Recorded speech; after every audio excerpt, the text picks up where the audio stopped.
जिल्हाधिकारी माननीय कीर्ती किरण कुमार पुजार सर, त्याचप्रमाणे आता ज्यांचं आपण वक्तव्य ऐकलं स्मिताताई, या कार्यक्रमाचे आयोजन करणारे युवराज नळे, साहित्य भारतीचे अध्यक्ष जिल्ह्याचे, त्याचप्रमाणे जिल्हा ग्रंथालय अधिकारी ठाकरे सर, उपस्थित सर्व साहित्यप्रेमी, ग्रंथोपजीवी आपल्या सगळ्यांना उद्देशून मी जे विशेषण उद्गार वापरलं ते ज्ञानेश्वरीमध्ये हा उल्लेख आहे आणि ग्रंथोपजीवी आहे. त्याचा अर्थ असा की जे ग्रंथावर प्रेम करतात, जे ग्रंथाच्या संपर्कात राहतात, असे सगळे आपण ग्रंथोपजीवी. स्मिताताईंच्या म्हणण्यात आल्याप्रमाणे हा कार्यक्रम साहित्यिक कार्यक्रम. जनरली आमचा असा अनुभव असतो की कुठला तरी सांस्कृतिक किंवा हल्ली वेगवेगळ्या प्रकारचे काही हास्य जत्रेसारखे कार्यक्रम किंवा वेगवेगळे इव्हेंट असतात, तिथे खूप गर्दी असते. ती चुकीची नाही, ती असलीच पाहिजे. शेवटी माणूस आस्वादक आहे. पण तुलनेमध्ये साहित्याच्या कार्यक्रमांना गर्दी कमी असते. आज मात्र या ठिकाणी आपण ग्रंथावर प्रेम करणार आहात, त्यामुळे आपल्या सगळ्यांचं मनपूर्वक मी या ठिकाणी कौतुक करतो. वेळ खूप झालेला आहे आणि मी खरं तर कलेक्टर साहेबांना असं म्हटलं की तुम्हीच खरं तर बोला. त्यांनी सांगितलं नाही सर, तुम्ही साहित्य अकादमी होणारला. मला एक 2 गोष्टींचा फक्त मी थोडक्यात उल्लेख करणार आहे. आजच्या कार्यक्रमामध्ये गेले तास 1.5 तास आपण सगळे जे अनुभवत आहोत, संस्कृत मधला एक सुभाषित आहे, साहित्य संगीत कला विहीण साक्षात पशुपुच्छ विषाणहीन. त्याचा अर्थ असा आहे की साहित्य, संगीत आणि कला यापैकी कुठली तरी एकाची आवड असल्याला पाहिजे. आणि ज्याला साहित्य, संगीत, कला अशी कुठलीच आवड नाही, पुच्छ विषाणहीन, शेपूट नसलेलं जनावर.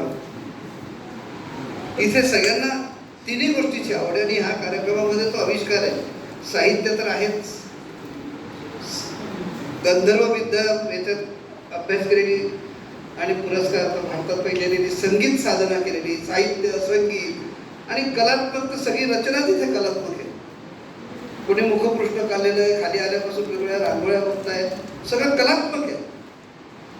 त्यामुळे खरं तर साहित्य, संगीत, कला आणि हा सगळा जो आविष्कार आहे, अगदी 3च शब्दात सांगायचं म्हटलं आजच्या कार्यक्रमाचं वर्णन, सत्यम शिवम सुंदरम. अशा प्रकारचा हा आजचा कार्यक्रम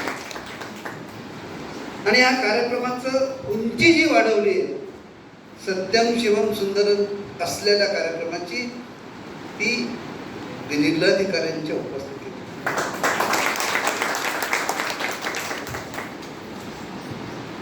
त्यांच्याकडे बघितल्यानंतर ते जिल्हाधिकारी आहे असं मला खरंच वाटलं.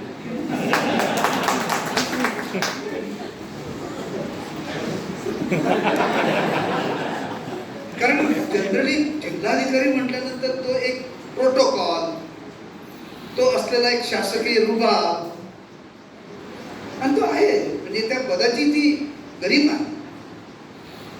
पण अशा प्रकारचं सगळे प्रोटोकॉल बाजूला ठेवलेला आणि एकदम डाऊन टू अर्थ अशा प्रकारचा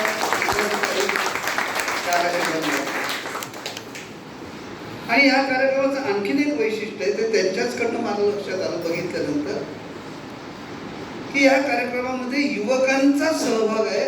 कारण असा युवा प्रतिनिधी या ठिकाणी 2 तास वेळ काढून बसलेला. ही युवकांची प्रतिनिधी जिला भारत सरकार म्हणजे भारतात पहिली आलेली आहे, किंवा मगापासून धावधाव करणारे ज्यांना काही पुस्तक आपण इथे. त्यामुळे पंतप्रधानजी नेहमी सांगतात की भारत हा युवकांचा देश आहे. 60-65% पेक्षा जास्त पॉप्युलेशन जी ही युवकांची आहे. आणि मला वाटतं हे फार मोठं आजच्या कार्यक्रमाचं वैशिष्ट्य आहे की ज्येष्ठ आणि ज्येष्ठांच्या बरोबर एक नवीन युवा पिढी जी लिहिते आहे, जी नेतृत्व करते आहे, म्हणजे आपण म्हणतो की भारत हा आता जगामध्ये खरंच महासत्ता आहे, कारण अशा युवकांच्या हाती पुढची सूत्र दिलेली आहे. त्यामुळे पुढचं भवितव्य हे मंगलच आहे. मी साहित्य अकादमी सारख्या भारत सरकारच्या मोठ्या संस्थेवर आहे आणि आपण साहित्याचा कार्यक्रम आहे. मला एक महत्वाची गोष्ट कलेक्टर साहेब आजच्या ह्या संदर्भात सांगायची आहे की आज समाजामध्ये एखादी गोष्ट सांगायची असेल, मांडायची असेल तर स्वाभाविकपणे ती कलावंत आणि साहित्यिक यांच्या माध्यमातून सांगितली जाते.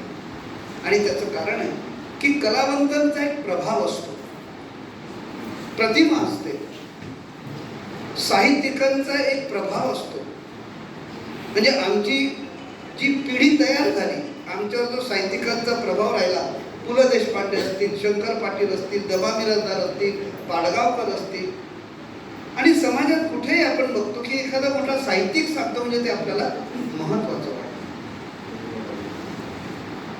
पण दुर्दैवाने या दोन्ही क्षेत्रामध्ये मी अत्यंत गंभीरपणे एक गोष्ट सांगतो, साहित्य आणि कला या क्षेत्रामध्ये दुर्दैवाने एकीकडे भारत महासत्ता होतोय, आम्ही तंत्रज्ञानात प्रगती करतोय, विज्ञानात प्रगती करतोय, साहित्य क्षेत्रात प्रगती, शिक्षणामध्ये इतकी चांगली उपलब्धी. आज गेल्या काल आपण स्वातंत्र्य उत्सव, जो 80वा स्वातंत्र्य उत्सव साजरा केला, पंतप्रधानांचं आपण भाषण ऐकलं की आपण आतापर्यंत गेल्या 80 वर्षात केलेली प्रगती किती मोठी आहे.